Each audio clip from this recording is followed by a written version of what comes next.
Well, welcome, ladies and gentlemen, to From Story to Impact. I'm Steve Gallegos, the founder and president of the Impact Speaker Awards, and you are now listening to, or maybe you're watching, the From Story to Impact show with our beautiful guest today, Miss Susan Hum, which I'll introduce in a minute. But just to let you know that the Impact Speaker Awards was designed to celebrate and equip the voices that inspire humanity. And we're holding this year-long event for you and people like you to come forward and share your stories, share your beautiful stories of things that you've been through, things that have happened to you, experiences that you've had that maybe have made an impact, brought beautiful lessons to your life that now you can bring to the world and share with others. Because as you know, we all love stories. We all love a good story.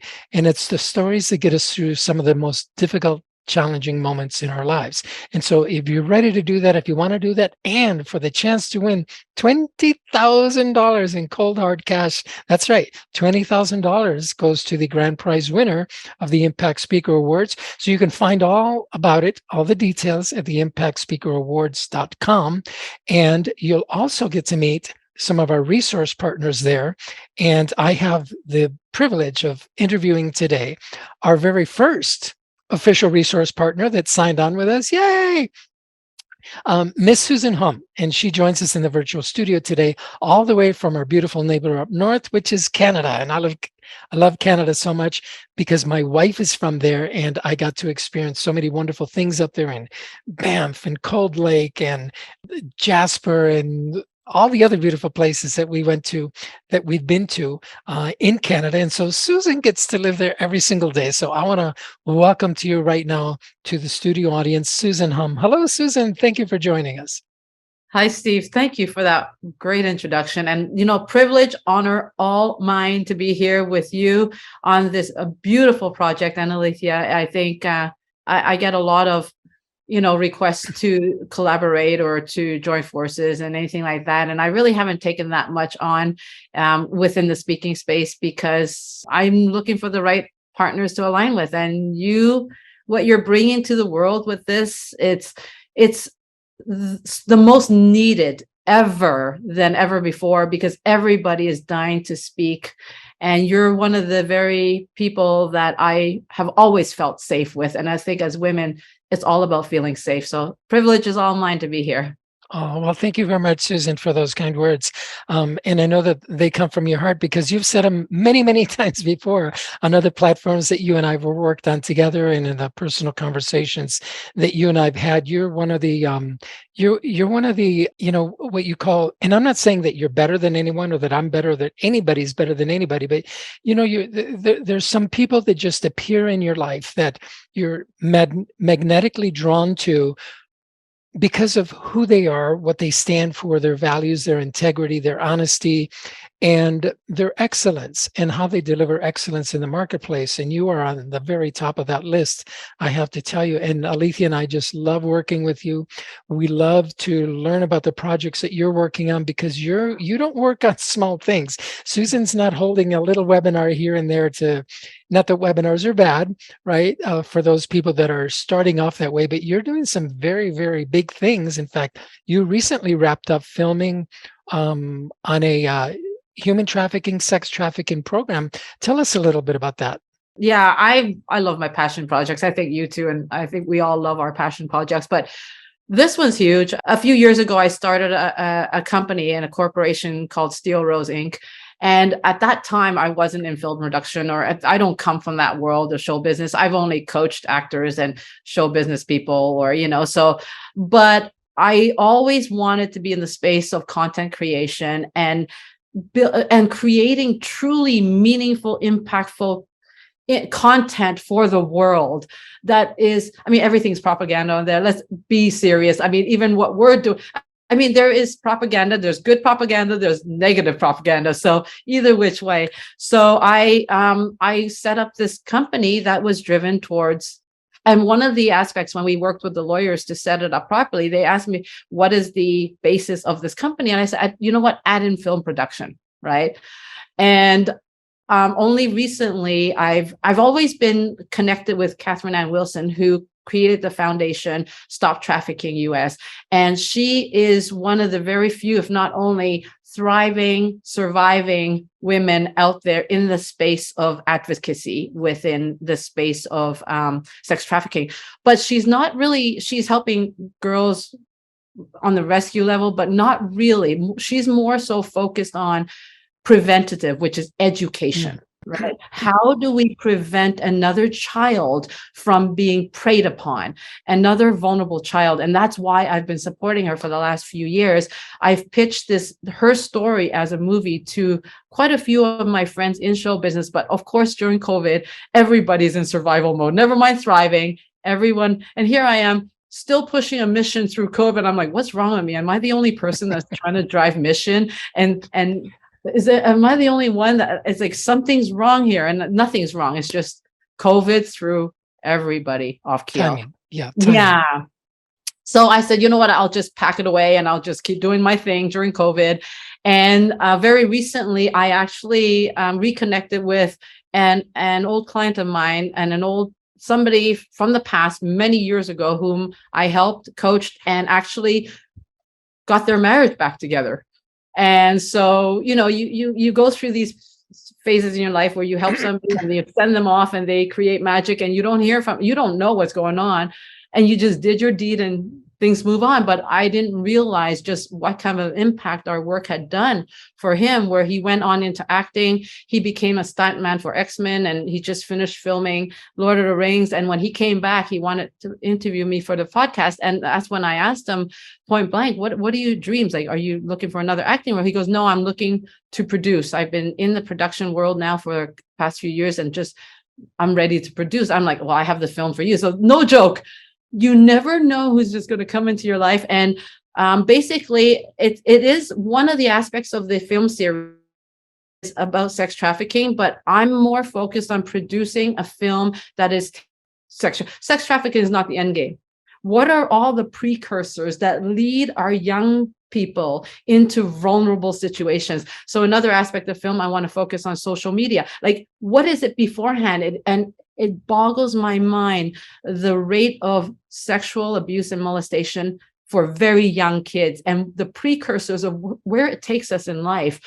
And so I'm like, oh my God, my best passion project. It's not about sex trafficking, it's the precursors. And it all goes back to our childhood and our family life. And if I could just impart this to everybody in the world, who, especially our parents, please just wake up and be aware and be present. And that's why, Steve, I mean, you are so present to anybody who's in front of you. So you understand. I do understand, Susan. What a beautiful project. And this is something that you're undertaking primarily by yourself, right? This is your own project, and I'm sure that you're bringing on the right partners, as you should, for producing it. But I agree with you that the precursors, the foundation, what is it that drives people, number one, on one side of the thing, to become abusers, to become sexual abusers, to consider, I mean, it is mind-boggling to even consider the fact that it's the right thing to do to abuse a child or to abuse a woman or to abuse anybody, right? And then on the other side, it's the children themselves. What kind of experiences are they having that leads them to take that step to open the door, and they walk through the other side in complete trouble? And then you have the parents, which are the third part of that triangle. The parents that are unaware or simply uneducated, ignorant to what's going on really in their children's lives because they're not present, as you said, being important. But then there's another element, which is all the peer pressure, right? So that now we're not talking about a triangle, right? We're talking about the abuser, the child, the parent. Then social media, we have all the friends, all the peers, all the television, all the video games, right? Where violence, where abuse, where taking advantage of others is okay, right? Is being made okay. And so I don't envy you, because what you're undertaking is a supreme challenge. And obviously anything that Alethea and I can do to help you in that regard, whether it's, using my law firm's resources or whatever our personal resources, anything we can do, because I agree with you that education is the ultimate key. There's many programs out there that want to help, the survivors. They want to help them get out and get through. But if we don't stop it from the beginning, right? If we don't eliminate the sources, if we don't eliminate the influences at the very beginning, then it's just going to continue this vicious cycle. It is. You're very right. Education is so key. And I think Catherine Ann Wilson said it very clearly in one of the pieces in the interview. I felt like Oprah, but I wasn't. Believe me, I'm far from Oprah. But it was just fascinating. Like, we have about 6 hours of document. Like, we created this documentary over the last week for the scriptwriters, basically, right? So this is one angle of the story. Not everybody gets sex trafficked. There are other incredible women that I've coached or that come from really hard patterns that it creates over your life, and what kind of realities we create based on these patterns that have been pushed upon us at a very vulnerable age. And so I've always been fascinated with patterns, but one of the things she said was we live in a world today where we have wounded healers trying to heal, right? And this is why I stepped into the coaching world, not because I never dreamed of being, it's not like I grew up dreaming to be a coach or an influencer. I didn't. I had no idea how I was going to impact in the most conscious way, but I knew I had to do it my way, and that's the greatest struggle, is to stand in your own identity. And believe me, it's a very lonely path. And that's not said in a negative way. It just is a lonely path when you're holding on to your own identity and everything in the world is trying to take you away from who you are. And that's called information overload, right? So that's why I'm in this space with you here, to try to impart the power to stand in what you believe in and who you are and the story of where you came from. It's so important. So many coaches out there that haven't done their own healing work are saying, don't go to the past. Don't even focus on that. But you have to be so proud of where you came from, and starts by understanding it. Exactly. Understanding is the key, as you just said. And you're right. I think that the majority, and it hurts me to say this because I'm in this community, but the majority of the coaching community is causing more challenges, creating more challenges than they are resolving the issues. Because number one, I think that there are many coaches out there that get into coaching simply because it seems like an easy thing to do. They got fired from their job, and so let me put my experience and my my education to use, and I'll become a coach. I can work from home, and I can. But unless you're actually trained in this area, like I know you are, you've undergone a lot of training, not just to overcome whatever personal, emotional, identity issues that you may have struggled with. And I know that you have, because right, we all have it. And it's amazing how the most impactful people in the world, to me, have gone through some stuff. Right. And I think only if you've gone through some stuff and learned from it and learned how to get out of it, and you've identified, okay, these are the steps that I took, and so these are the steps that others can take also, then you can go out in the world and be truly, truly effective, because now you're just not just talking about, well, this happened to me, and so I lost weight, you should lose weight too. Right. And it's not that simple. You need to go back, like you said, and examine where this initial programming came from, and then undo that programming. And you can only do it if you're aware, number one, that we're all programmed, right, to believe that we're not who we are, we're less than we are, we're something else, right? Because we're told all these stories and garbage, not intentionally necessarily, a lot of times intentionally, but many times simply because that's what our parents and our teachers and other adults in our lives, that's what they experienced. And so if they see abuse in the home, if they see the father slap the mother around and then say, I'm sorry, Sally, I love you, the child grows up thinking, well, that's love, right? Beat your spouse around and then say, I love you, and that's love. And that needs to change. So I'm glad you're here to do that. Yeah. I mean, I'm not a specialist in trauma, but over the last couple of years, I've really learned a lot about trauma, really to understand how many of us in the world are walking traumatized people, right? Mhm.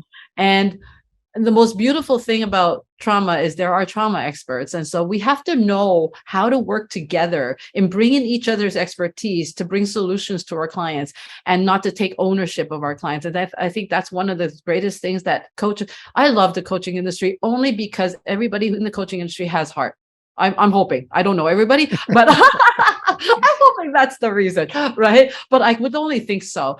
And so, but everybody, like, going into the business world, I only retired from corporate in 2016. So I've been working in the corporate in like circles for 25 years before I even retired.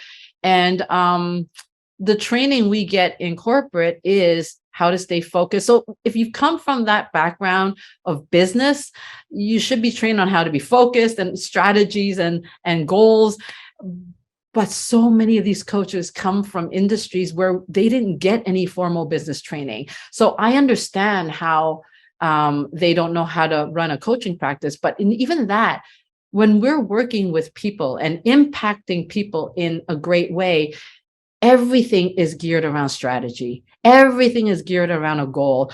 And it was unbelievable when I started my coaching practice. I started working, I've never worked with women prior to 2016. I chosen to work with men because from a very young age, I'm very goal oriented. I don't waste my time. I don't like gossiping. Waste of my time, it gets me nowhere, right? And so when I started it working during school, I was doing internship at the hospitals because I was a medical laboratory technologist. So I was, testing, sputum, stools, and urine. It was great. It was fantastic. Then I have to deal with them in the corporate world, but that's okay. You were wonderful at cocktail parties, weren't you? What a Oh, great conversation to I'm have. telling you. And I was a great bloodsucker too. Never missed a thing. I really learned how to work with men. And the beautiful thing about men, and that's why when people say, oh my gosh, Susan, everybody's a narcissist. Where do I meet good women? Don't ask me how I even got into the love industry because I never dreamed of being a love coach. But anyway, I'm basically, this is what I tell my 8-year-old life. I have 2 life coaches and they are 8 years old and they are the best I've best advice I've ever gotten is speak to a child on life. That's what we need to do. And I always tell them, tell me what you want. If you have to be clear, because I'm like a genie in a bottle. You rub me 3 times, but if you get me out and you don't tell me exactly what you want, I can't help you. And when I started working with women in 2016, I said, you know what? I have to go back out there and help these women because it's one thing to keep away with it. I know why I stayed away from it because I'm not confused. I'm very clear. It doesn't mean I have all the answers, but I'm very clear on where I'm going. So I used to ask women, oh, I still do. I ask women all the time, what is it that you really want? Like, because I ask people what they want and they tell me this scripted thing on a goal. Generic, yeah. It's generic, right? So if I said, if you're not making those parts down there in me really getting sizzly, I don't know how to get you where you want to go. Because if there's no excitement, if you put diesel in a race car that you need unleaded, we're going nowhere. And this is what I found to be the most rewarding work over the last 5 years that I've been really working with women. It's, wow, we got to put the right gasoline in the car. Right. And so clarity is one of those things where if you know how to define clarity, you got it made. That's as simple as it gets. Very, very good. Everything that you're describing just brings to the forefront the fact that we need to change. I mean, we need a lot of change in this society, but we need to change like the education system because that's where we spend most of our time when we're children, right? Up until we start going into adulthood after college. But from age 4 or 5, we go into school and we get out at 17, 18 years old. So we spend all that time and we are never taught how to think. Right? We're taught what to think. In other words, we're being told this happened, and you memorize it, and we're going to ask that in a test at the end of the semester. And that's what but you're not taught how to think, how to become clear on what you want. So it is surprising to me, like you pointed out, you're talking to people in their 40s, 50s, 60s, and you ask them what they want in life, and they're like, oh, like you just ask them, who the next president of the United States is going to be. A lot of people have an opinion on that, but there's no clarity. And I know that as a coach, I spend a lot of time guiding people to develop clarity. And once they develop clarity, all the lights come on. But why is that not something that we can learn when we're young? Right. The other thing, and you've mentioned some beautiful things. You've mentioned stories and you've mentioned impact, which is what this show is about, and what the Impact Speaker Awards is all about. It's all about stories, creating impact in order to create transformation in the lives of others, transformation in society, and transformation in the world. And you brought out some beautiful messaging.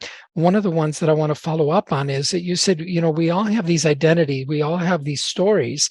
And do you believe that we are the story? Does that question make sense? Are we our story, or are we something else? We are absolutely our story, but also we are in the driver's seat of our story. We should be writing this. We might not be able to write our script from the first half of our life, right? But we certainly have the power, with awareness and accountability, that is the story from the past that we maybe didn't have control over. But the moment you are aware, you are responsible for the moving forward. You are responsible for creating that script of where you want to go now. It's okay. We can kick ourselves for five. I call it the 5-minute pity party. Okay. I give myself five. I'm not immune to pity, self-pity. Of course, we all are. We need that cry, baby. Oh my God, I'm such a loser. Okay. Give me 5 minutes to just cry it out. And then I got to move on. Right. But it's the 5-minute pity party is all about giving ourselves the grace to be imperfectly human. Okay. It's okay to feel bad. It's okay to feel like it's okay, And the moment we hear our hearts, we hear the only power we have, then we can say, okay, are you done? Oh, I feel better. Okay, I don't need to wallow in it. That's why the whole healing world depresses me sometimes. It's like, what are you trying to heal now? Because we get addicted to healing that we don't even know what we're because we become addicted to the whole healing because, it's the ego's way of taking us away from the responsibility of doing the actual work, which is drive that car, right? It's like having what do you call it? A GPS machine that doesn't work, and you're just putting there, making it look like it works, but there's nothing going on because you didn't plug in a destination. So, so it's the story, to answer your question, the story, it's everything. It is you, right? It is you. Where you came from is beautiful, no matter how dark it is. How you turn it around with a new script is what's going to make it beautiful, right? I mean, that's why I have 2 visitors here, and one of them, I was telling Kevin, my husband, I was telling Kevin about one of them because one of them has an incredible story, and she had worked with me last year. But then I was going to tell my husband about the other lady, and I'm like, oh my God, I don't know her past story. She worked with me as a client, but we never went into the past. So I said, I'm going to spend the first day that they're here, I'm going to listen to her. I want to know where she came from, right? And then when I asked her, she's like, well, what does that matter? I said, it matters everything, because I see how beautiful you are today. I want to see where you came from. It just impacts that whole relationship we have and the respect. And we should never be ashamed of where we came from. And if we are, it means we have some healing to do. Wow. What a wonderful point of access, where you ask somebody to share their story with you, and their first question is, what does it matter? So what does that tell you about the person? And she's not alone, because a lot of people, and which is why one of the main reasons we created the Impact Speaker Awards is because so many people are walking around out there saying, what does it matter? What do I matter? Is what they're saying, right? What does my past matter? What does my current existence matter? And I think that's where we are going to be able to create a lot of healing, a lot of transformation. And it hurts me to hear someone ask a question like that. And I know that it probably impacted you as well, because you just want to wrap your arms around that person, say, of course it matters. Even if it's just to me, right? Like the starfish story, it mattered to that one that I threw back in the ocean, right? Even though you can't save all the millions of starfish on the beach. Are you familiar with the starfish story? Oh my God, that is Catherine Ann Wilson's story. Is it? If you go to her stoptraffickingus.org, She has a young girl with a starfish in her. That's her Okay. story, right? Wonderful, wonderful. Yeah, and it's impactful when you know visualize it that way, right? We're all starfish on the beach, and along comes Susan and Catherine and other people, and you know you start throwing you back in the ocean where you belong. That's all we're trying to do, and yeah, we can't help everybody, and so we launched, Susan, the Impact Speaker Awards to give people a platform to share their stories and also to help them formulate those stories, because that's the next question is, you know, first, what does it matter? Yes, your story does matter. If you're listening to this and you're considering entering and applying for the Impact Speaker Awards, your story matters, because what you've been through, what you've gone through, where you've been, regardless of whether you think it's a good or bad experience, that experience and the lessons, more importantly, not just the experience, but the lessons that you learned from it, how you got out of it, how you met those challenges and were able to move through the challenges, how you were able to make new decisions and reinvent yourself from that early beginning. That's what's going to help someone else that's currently going through the same stuff, or who hasn't encountered it yet, that needs to know where those landmines are. And that's where you can be of key importance in a way that people like Susan and people like myself, in a way that we could never be. Why? Because you can relate to others in a way that Susan and I can't, right? Nor can we be everywhere at once, nor do we want to be, right? I mean, it's not possible. You can see not Tony Robbins, not, you know, the Dalai Lama, not, you know, Mother Teresa when she was with us, the Pope, you know, nobody can reach every single person, nor can they relate to every single person. And so that's why we need you to come forward, have the courage to share your story. And if you don't know how to share your story, well, that's why we have beautiful coaches and trainers like Susan Hum as our official resource partner to guide you through that process. And because we know also that when you share your story, you are probably opening up memories. Memories are resurfacing. You're probably opening up old wounds. You're probably opening up boxes of stuff that you wanted to close a long time ago. And so you can work with someone like Susan because she's an expert, an absolute expert, and one of the tops in her field. I would say, I dare say, this is because I know her, one of the best in the world at guiding you out of whatever you feel stuck in, man or woman, single or not. She can guide you out of that and put you in a place, help you discover a new place from which you can continue building and elevating your life, right? But it starts from telling your story. So Susan, let me get back to you on the point of where you said that we can change our story, right? How do we do that? Because it sounds like you're saying that on the one hand, we're the actor in the story, right? We're either the victim or we're the protagonist or we're the hero, whatever. We're in the story, but how do we get out of the story in order to change it? Sounds like you're saying like we need to become the director and producer and even the script writer. Am I hearing you correctly? Yes, absolutely. Now, how do we do that? yeah, so it first starts with identifying our past as just as part of a storyline. If you need to step away from it emotionally. And I think this is where you have to be careful who you work with when you go into that space.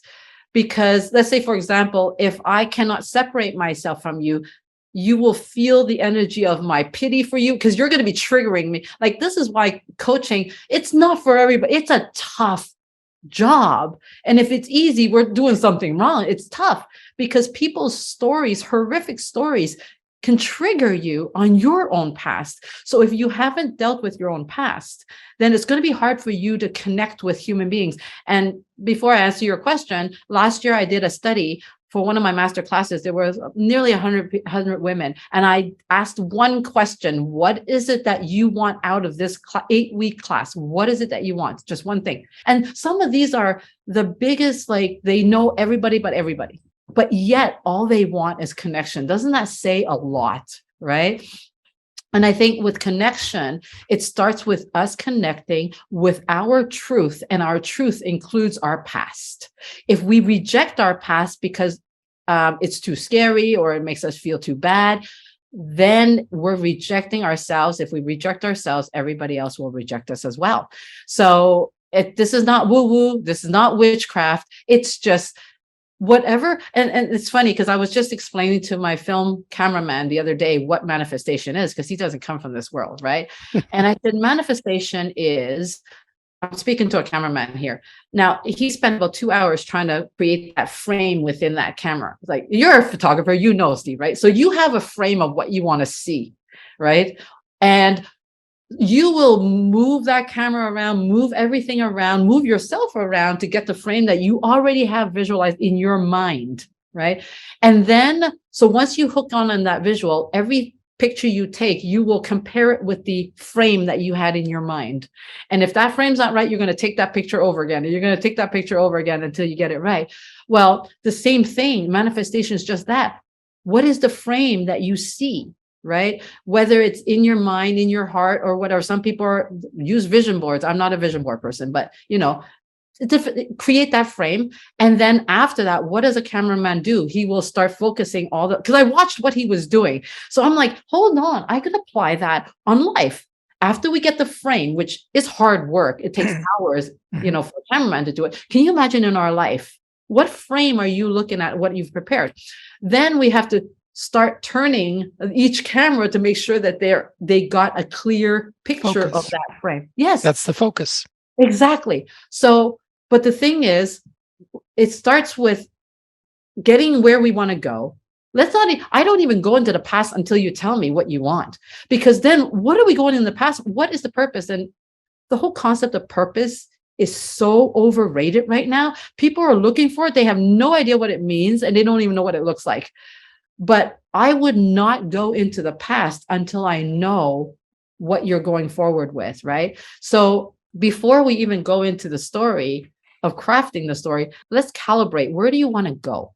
Like it doesn't have to be perfect. I don't care what you tell. You could tell me I want to be Julie McCoy of the Love Boat. Okay. Remember that? That's what I wanted to be long time ago. Julie McCoy of the Love Boat. And as I grew up, I felt, why did I love her so much when I was 10? Right?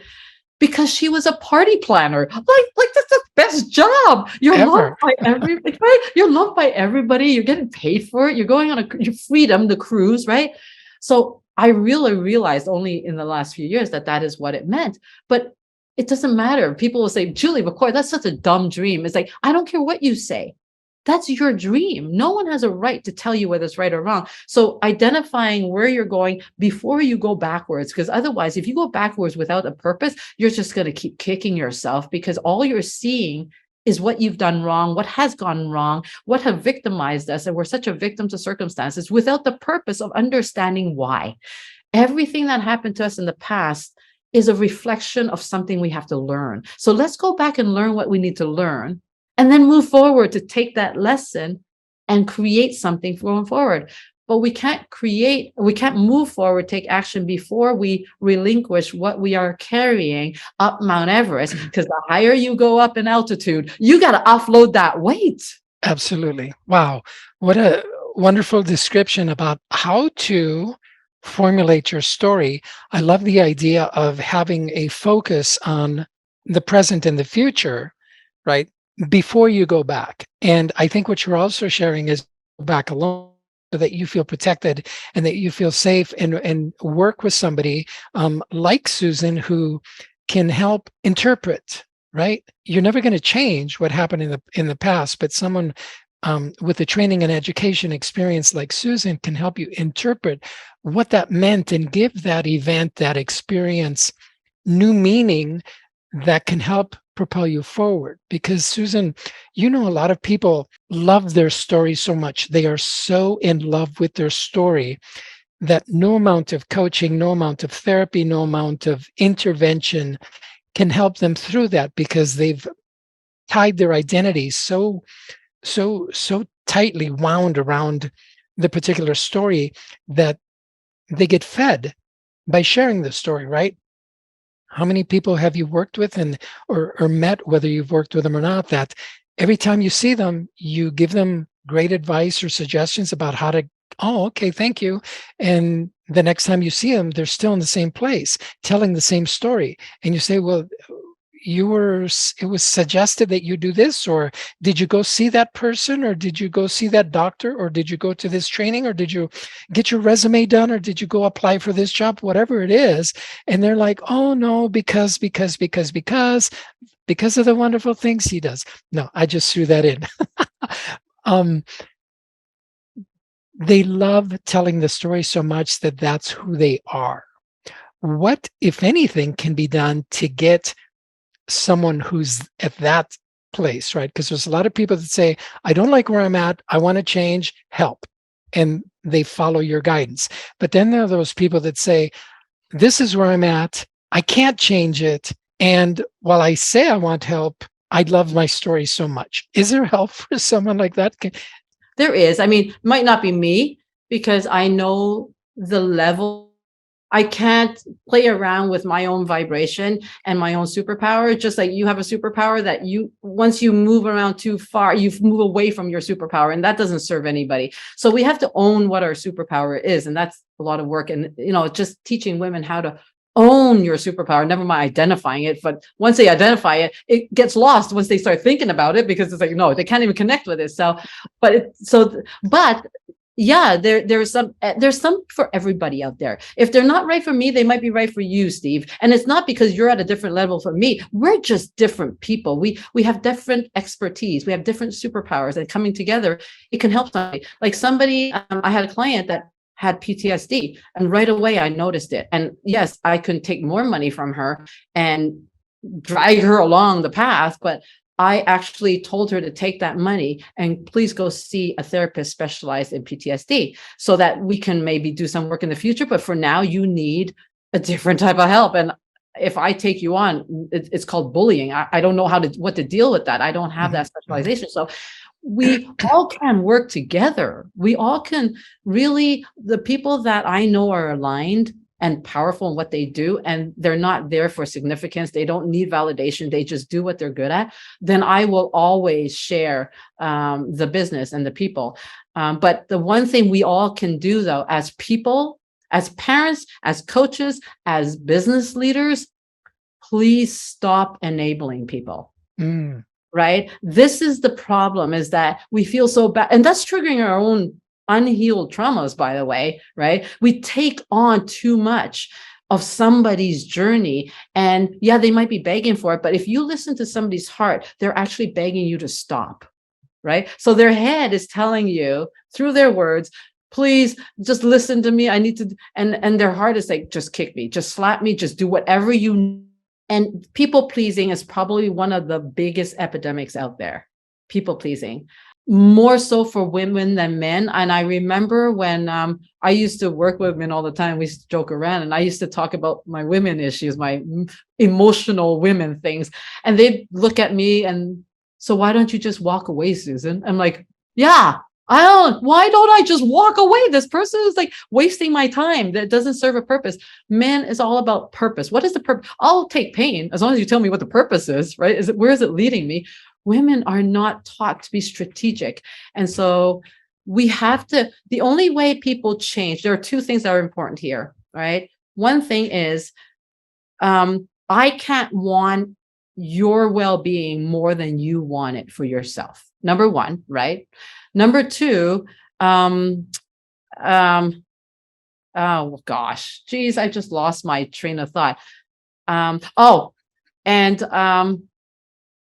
I have to learn how to just walk away without guilt. It's not my journey. And it's not for me to save everybody, right? And this is the ego. When we go out there and working with the world, when you go out there, speak, and you learn how to speak your truth, we have to speak from the inside, not from if I think, oh, Steve wants to hear this, I think I'm just going to craft it the way Steve wants to hear it and forget about me. But that's not where the impact is. Where the impact is heart to heart connection, pure and simple. Otherwise, if I just speak to you from my head, I sound like a YouTube video that's just regurgitating, playing in the background. And people know when they've heard this on a YouTube video. You know what I mean? And so We It's what I really call it's what I call bumper sticker coaching. oh geez, it's the best. It's the best. I've heard this before. Yeah. Or no, you have to connect heart to heart. That's where the best impact. But guess where your heart is? There was a history with this heart, this painful heart that been bruised, and we've gone through the body shop for a few, like just the, to me, the most beautiful thing in life, and this is across the board, not just because you're unique, Steve, or anybody else. Trust is the biggest challenge hindering us from connection. It's that one word, trust. Everybody thinks that they do, but they don't. Mm-hmm. But once we do connect with trust, though, just live by your word. Just live by your word. And yes, sometimes I'll tell you, I promise I'll do this, and then I don't do it. It's not because of you, it's because something happened. Or, we have to learn how to critically think. And I think it goes back to your comment before. It's like we've just been taken away from the ability to think what's right for us. And also manage expectations. Don't expect people to keep their word. They may not. And it's okay. Expectations kill us all the time. So there's so many elements. I mean, I could go on, but it starts with really, people don't change until they go through pain. So if I'm going to enable you and not let you learn through your own pain and fall on the ground, then you're never going to change. Ladies and gentlemen, if you're watching this interview and listening to Susan, you've just been given a lesson on life. I mean, a huge lesson. And it's sad to me as a professional, as a coach, as an attorney, someone who's been around the block a couple of times, that we don't get this information early on, right? And it's so critical, right? It's what I call personal development, personal growth.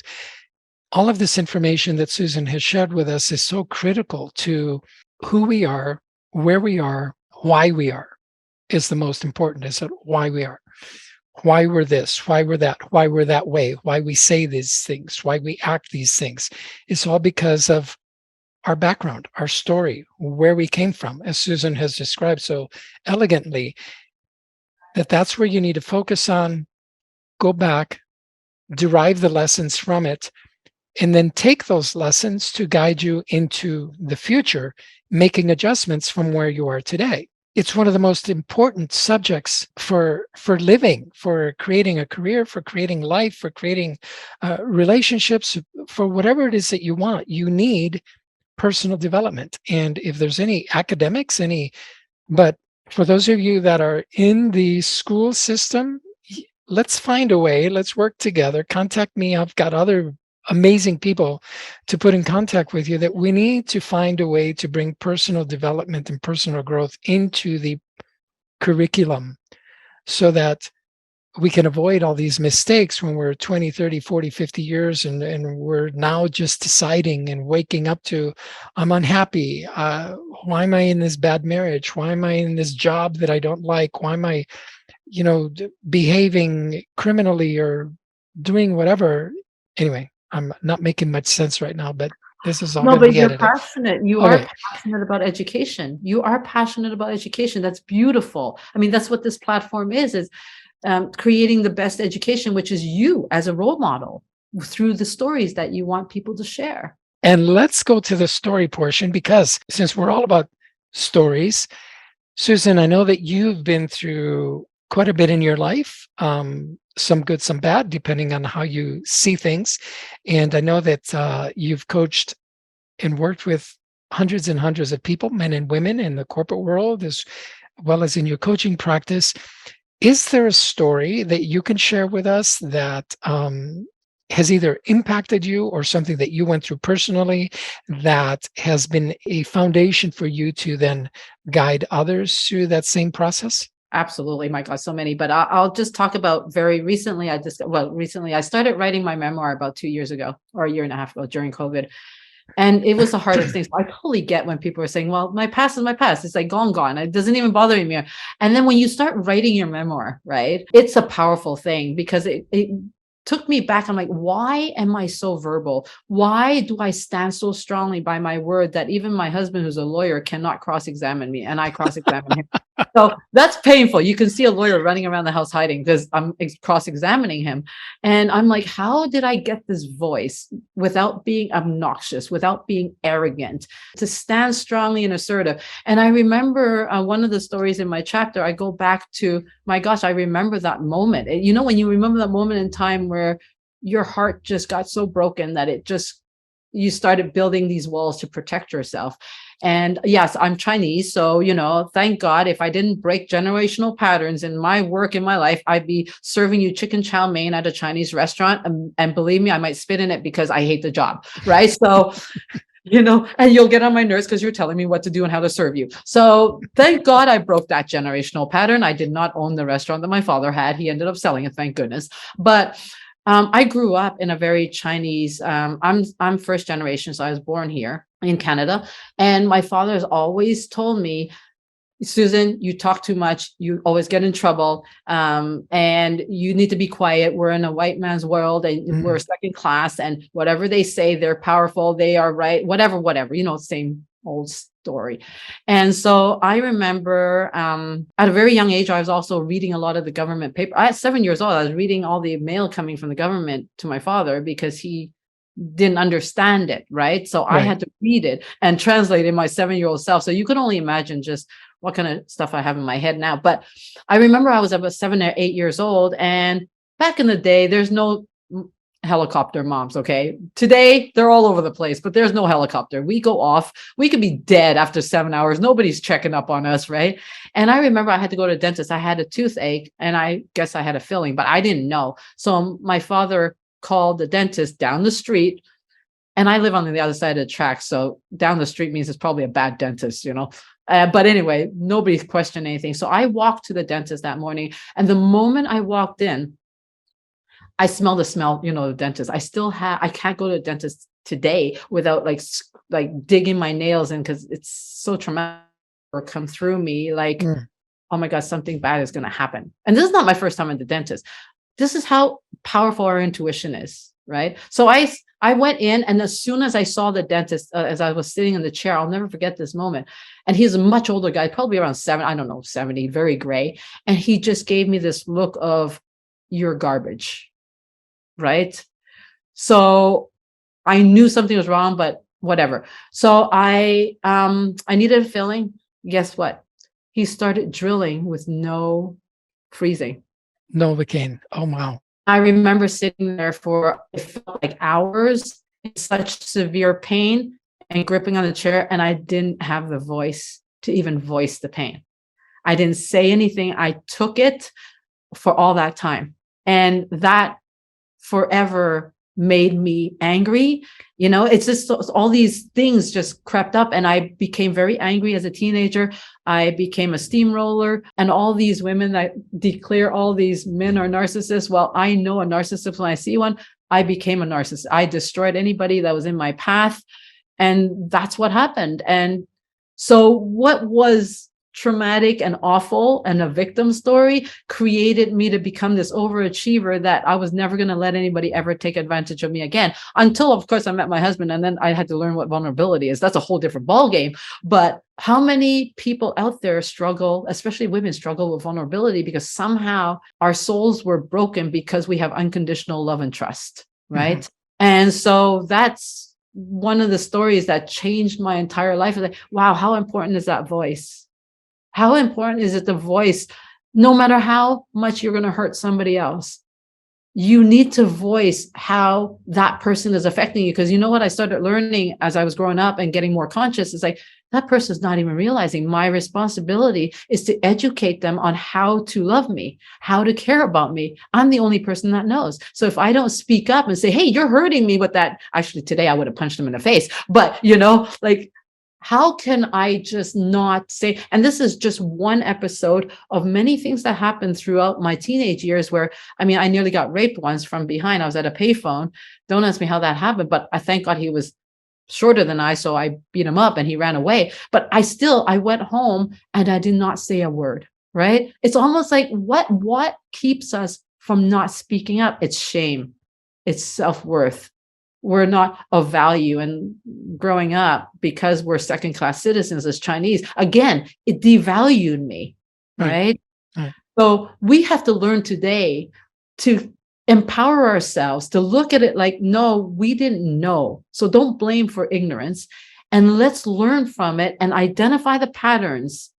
Because if we don't identify the the problem, the pattern, we don't know what to change. We have to create new patterns. It's not removing the old one. It's just relearning something that's more healthy. That's all. Yeah.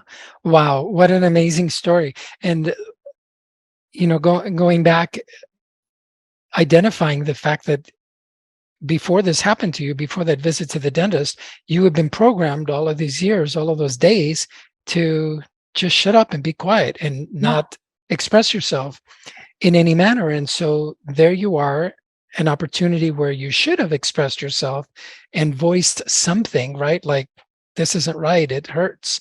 You didn't.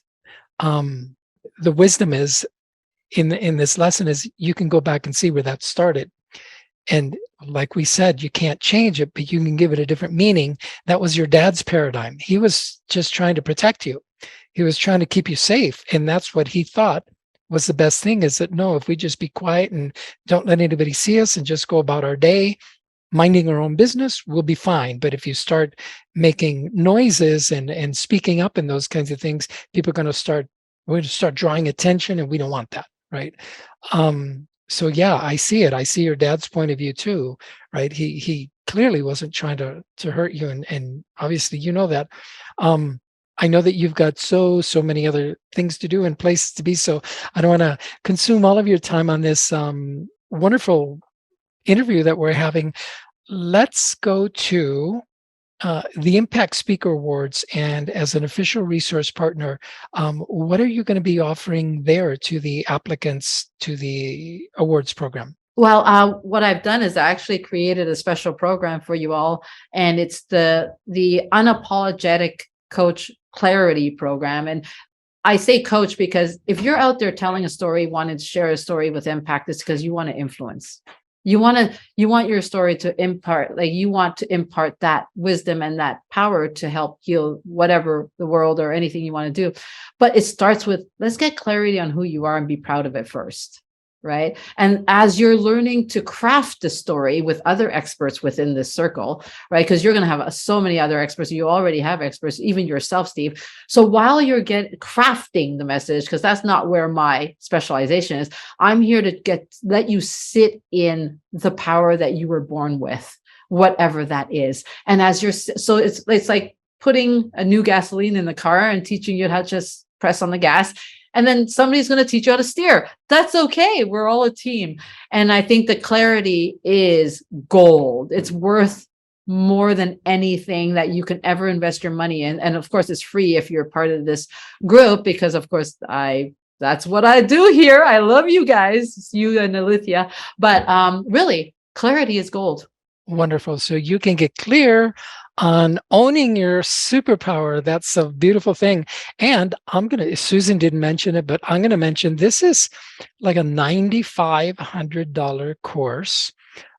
She sells it. I know the value of it is about near $10,000, and she sells it for $997 or $1,000. But as an applicant and participant in the Impact Speaker Awards, you get this course absolutely complimentary from Susan.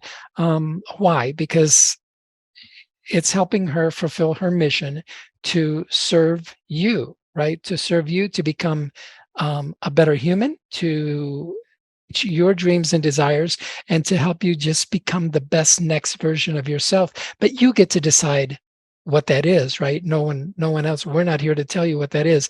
And so if you want this complimentary program, and I should point out that whether or not you participate in the Impact Speaker Awards, you can go to impactspeakerawards.com. Go to the resource partners link. It's in the menu, it's resources, and then there's a drop down menu to official resource partners, and that's where you find Susan's page. And if you're part of the Impact Speaker Awards program or not, you can download for free a complimentary gift called 5 Simple Ways to Overcome Imposter Syndrome. Oh my gosh, that's so huge. Imposter syndrome. That is like the executive's nightmare, right? Because any of it, not just executives, but a lot of people that have reached high places, right? High positions in corporate, in the community, in politics, in sports, and in music. A lot of them get to that point and go, what did I do to get here? They start second guessing themselves, and they start questioning their true value that got them there, for whatever reason. And so we think that secretly, that we're going to be found out, right? That we're going to be exposed for not having the degree, not having the this, not having the experience, not having the whatever, right?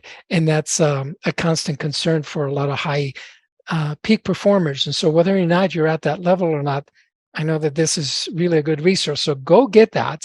That's free to everybody. And if you apply to the Impact Speaker Awards and you participate in it, you get Susan's course, a $10,000 program, for absolutely complimentary. And then obviously you're going to love working with Susan because she's got such great content to offer you, some excellent coaching. Then you can work with her on a one-on-one basis, but that's between you and her. So go to her website, check out Susan's page. There you'll find her email, her social media, her podcast. She's got an excellent podcast called Heart of the Truth Podcast that you should listen to. So just all kinds of wonderful information, just because you decided to make the decision to show up and to participate. Or if you don't participate, you're at least listening to this program From Story to Impact, and listening to Susan Hum, who, like I said, is one of the premier coaches, one of the most genuine, authentic, high integrity human beings that you will ever want to meet. And although I know that she's not going to be able to meet every single one of you one-on-one, reach out to her anyway. And you never know where magic can lead to. Susan, thank you so much for your time on this interview, for your wisdom, for sharing your experiences, and most of all, for just being vulnerable with us, right? And sharing the things that rattle you and the things that, make you who you are, because not everybody wants to expose that. Not everybody wants to say, you have to punch the dentist or, spit in your food if you came into my restaurant and told me you didn't like it or something. That's vulnerability at its best. So thank you. Any final words, Susan? No, the only thing I have to say is, it's never too late to start. It's always too late to wait. So don't wait. Don't wait. Every day in the current day is worth 10 years. It's never too late to start, but it's always too late to wait. And so stay in spaces where you are guided back to your truth. That's all. Information alone is worthless. It's more wisdom and what you do with it that counts. Wow, what beautiful words. In fact, as I listen to you and all of my other guests on this show, I try to pick up, just nuggets of wisdom and just brilliant languaging for the title of this particular program, the title of this particular episode. And I think I'm going to call it, It's Always Too Late to Wait. I love it. Thank you, Susan, for being part of this journey with us. Well, thank you for having me. It's an honor, honestly. This is amazing. I can't wait. Yay. Our regards to Kevin. Big hugs. Thank you so much. Have a great day.